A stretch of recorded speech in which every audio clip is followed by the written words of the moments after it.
আচ্ছা। ফৌজদারি কার্যবিধি বিধির 98 ধারা অনুযুক্ত 98 বলছে যে বাড়িতে চোরাই মাল জাল দলিল পাওয়া গেলে তল্লাশির কার্যক্রমগুলো কি, সার্চ অফ হাউস। তো স্পেসিফিক ভাবে যদি সরাসরি প্রশ্ন করে যে কোন এক স্থানে চোরাই মাল পাওয়া গেলে আপনার পুলিশ অফিসার হিসেবে করো নাকি, যেমন আজকে মনে হয় তোমাদের প্রশ্ন দেওয়া ছিল এটা, তাই না? তাহলে আমরা দেখবো এখানে 98 অনেকগুলো সেকশন আছে। এখানে এটার সাথে অনেকগুলো প্রশ্ন এবং অনেক ডকুমেন্টসের সাথে ইনভলভ, প্যানেল কোডের সাথে ইনভলভ, এটা আমাদের দেখতে হবে। তো এখানে একটু খেয়াল করো, 98 যেটা তোমরা পাবা, যে এটা কে জানতে পারবে এই তথ্যটা, মানে প্রথমত যদি প্রথম বলছে জেলা ম্যাজিস্ট্রেট, জেলা ম্যাজিস্ট্রেট অথবা সরকার কর্তৃক বিশেষভাবে ক্ষমতাপ্রাপ্ত এক্সিকিউটিভ ম্যাজিস্ট্রেট, অর্থাৎ এক্সিকিউটিভ ম্যাজিস্ট্রেট বা নির্বাহী ম্যাজিস্ট্রেট, প্রথমত জেলা ম্যাজিস্ট্রেট, পরে হচ্ছে নির্বাহী ম্যাজিস্ট্রেট। এবং ওনারা যদি তথ্য পাওয়ার পর এবং প্রয়োজনীয় তদন্ত করার পরে একটা হচ্ছে একটা ইনফরমেশন পাইলো, যে এটা আমি জানতে পারলাম যে কোনো মাধ্যমে যে এটা আমার এলাকায় এরকম চোরাই মাল আছে বা জাল দলিল রয়েছে, অনেক এরকম স্টক করা জাল দলিল পাওয়া যাচ্ছে, তাহলে এটা এটা একটা বিষয় তারা ব্যবস্থা নিবে। ওরা যদি মনে করে না প্রয়োজনীয় তদন্ত, একটা প্রয়োজন তদন্ত করবে, তদন্ত করে তাদের রিজনেবল বিলিভ হবে যে আহ, এটা কোনো একটা স্থানে ব্যবহার হচ্ছে, তখন কি করবে, এই যে জাল দলিলটা ব্যবহার করতেছে কেন, যে এটা কোনো বিক্রি করবে, বাজারে অনেক সময় জাল দলিল থাকে না, এটা বিক্রি করার জন্য স্টক করছে বা করবে, অথবা কোনো এই যে জাল দলিল, ভুয়া সিল, স্টাম্প, মুদ্রা, এগুলো এরকম হতে পারে। আর অথবা এই যে মুদ্রা স্টাম্প তৈরি করার জন্য উপকরণ রাখা আছে, মাঝে মধ্যে দেখো না এই যে তৈরি টাকার মেশিন পাওয়া যায়, স্টুডেন্টরা বিভিন্ন বইটা ফাজলামি করতে করতে অনেক কিছু করে। তাহলে বলছে যে কোনো ব্যবহার করা হচ্ছে যদি জানতে পারে চোরাই মাল বা জমা রাখার জন্য, বিক্রির জন্য, অথবা জাল দলিল, ভুয়া সিল, জাল স্ট্যাম্প, জাল মুদ্রা তৈরি, জমা রাখা, এই আর কি, অথবা মুদ্রা বা স্ট্যাম্প জাল করা, যন্ত্র মুদ্রা, এই যে চোরাই মাল বিক্রি, এই জাল দলিল, ভুয়া সিল, এগুলো কিন্তু আমাদের আমরা প্যানাল কোডে আছে। অথবা আরেকটা বলছে যে প্যানাল কোডের 292 অনুযায়ী অশ্লীল বস্তু তৈরিতে, প্যানাল কোডের যে 292টা করবো, ওখানে অশ্লীল বস্তুর অনেক কিছু রয়েছে, পুস্তক এরকম অশ্লীল এরকম তৈরি করে, যদি যেগুলো হচ্ছে পর্নোগ্রাফির মতো, যেগুলো পর্নোগ্রাফি আইন তো আলাদা আছে, কিন্তু এখানে সরাসরি পর্নোগ্রাফি আইন আর আগে প্যানেল কোড যখন করছে যে অশ্লীল কোনো বস্তু তৈরি কেউ সংরক্ষণ করতে পারে, তখন প্যানেল কোডে মামলা হয়নি। তাহলে কি করবো, জেলা ম্যাজিস্ট্রেট একটি তল্লাশি পরোয়ানা, সার্চ ওয়ারেন্ট দিতে পারে যে এইগুলো অনুসন্ধানের জন্য, তল্লাশির জন্য। তো এই পরোয়ানার মাধ্যমে একজন কনস্টেবল ঊর্ধ্বতন পদে পর্যন্ত পুলিশ অফিসারের ক্ষমতা দেওয়া হয়েছে, মানে কনস্টেবল পদের উপরে কাকে দেওয়া হয়েছে, ক্ষমতা দেওয়া হয়েছে, যা কি করে পুলিশ কি কি করতে পারবে, পুলিশ সেই স্থানে প্রবেশ করবে, যেটা আমরা জানি, সেই স্থানে প্রবেশ করবে। তারপর পরোয়ানা উল্লেখিত নিয়ম অনুযায়ী তল্লাশি করতে হবে, এবং তল্লাশি পরোয়ানা যে 97 যেটা আমরা দেখলাম, যে নিয়ন্ত্রণ যতটুকু সীমাবদ্ধ রয়েছে সেটা হলো তল্লাশি করবা। এখন চোরাই জাল বলে সন্দেহ করা হলে, যেটা আমরা হেডলাইনের, সেখানে সেই সম্পত্তি, দলিল, সিল, স্টাম্প, মুদ্রা, যন্ত্রপাতি, সেগুলো কি করতে পারবা তুমি, জব্দ করতে পারবা। তুমি সাক্ষীদের উপস্থিতিতে কি করবা, সেগুলা জব্দ করতে পারবা।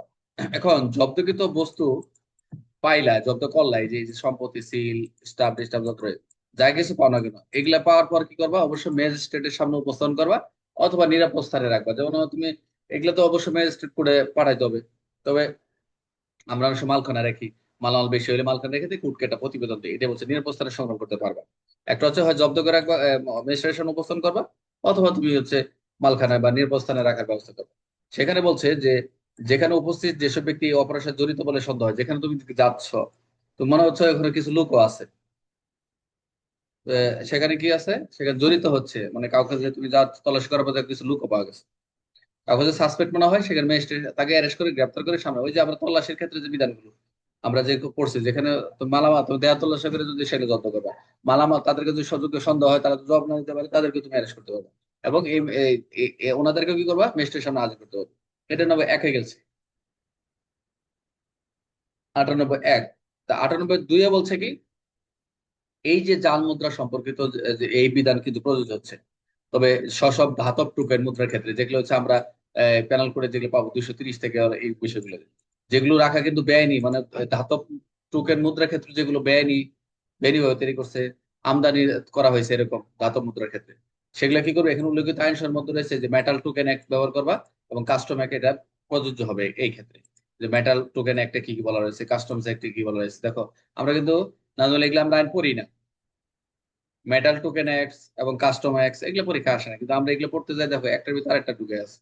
তাহলে উদাহরণ কি, পুলিশ তথ্য পেলে একটি বাড়িতে চোরাই মাল কোন রাখা আছে, তখন কি করবে, জেলা ম্যাজিস্ট্রেট 98 তল্লাশি পরোয়ানা দেন, পুলিশ সেখানে তল্লাশি চালায়।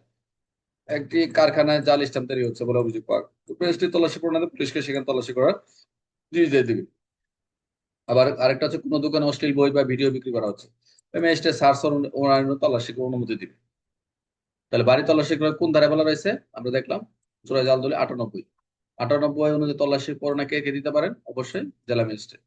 চোরাই মাল জমা রাখলে হলে কোন ধারা প্রযোজ্য হবে আমরা দেখলাম 98। জাল মুদ্রা তৈরির যন্ত্র পাওয়া গেলে কি ব্যবহার করতে হবে? অবশ্যই জব্দ করবা। এবং তল্লাশি করতে পারবে কি? অবশ্যই কনস্টেবল পদের ঊর্ধ্বতন অফিসার। অশ্লীল সম্পর্কিত কোন আইনে বলা আছে? অশ্লীল 292। তল্লাশির সময় সন্দেহভাজন ব্যক্তি কি করা যাবে?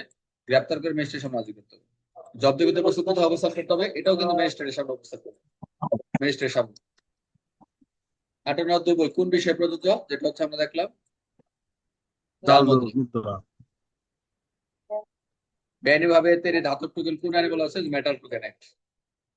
তাহলে আমরা কি দেখলাম? যে বাড়িতে জাল আহ, জাল দলিল জাল দলিল পাওয়া গেলে পুলিশ আদালতের মাধ্যমে বা আদালত বা পুলিশ অফিস করে নেকে, এখানে কিন্তু আদালত থেকেই তুমি পরোয়ানা নিবা, সার্চ ওয়ারেন্ট নিবে। কে নিবে? জেলা ম্যাজিস্ট্রেট অথবা নির্বাহী ম্যাজিস্ট্রেট। নির্বাহী মানে এক্সিকিউটিভ, একজন ম্যাজিস্ট্রেট যে কোনো সংবাদ পাবে, অথবা তোমার তারা তদন্ত করার পর মনে করবে যে এটা কোথাও ব্যবহার করা হচ্ছে, এই যে বিষয়গুলো 98 1 2, তাহলে কি করবা? সেগুলো পাওয়া গেলে জব্দ করবা। জব্দ করে সেগুলা কি করবা? ম্যাজিস্ট্রেটের সামনে অবস্থান করবা। অথবা তুমি যদি সেখানে যাওয়ার পর কাউকে যদি তুমি পাও, সন্দেহজনক কাউকে পাওয়া যাচ্ছে, সেই ক্ষেত্রে কি করবা? ওই তাকেও গ্রেপ্তার করবে এবং তাকে গ্রেপ্তার করে ম্যাজিস্ট্রেট সামনে অবস্থান করবে। এই হলো মোটামুটি আলোচনা। 98। বুঝতে পারছো? 98। জি স্যার, বুঝতে পারছি স্যার।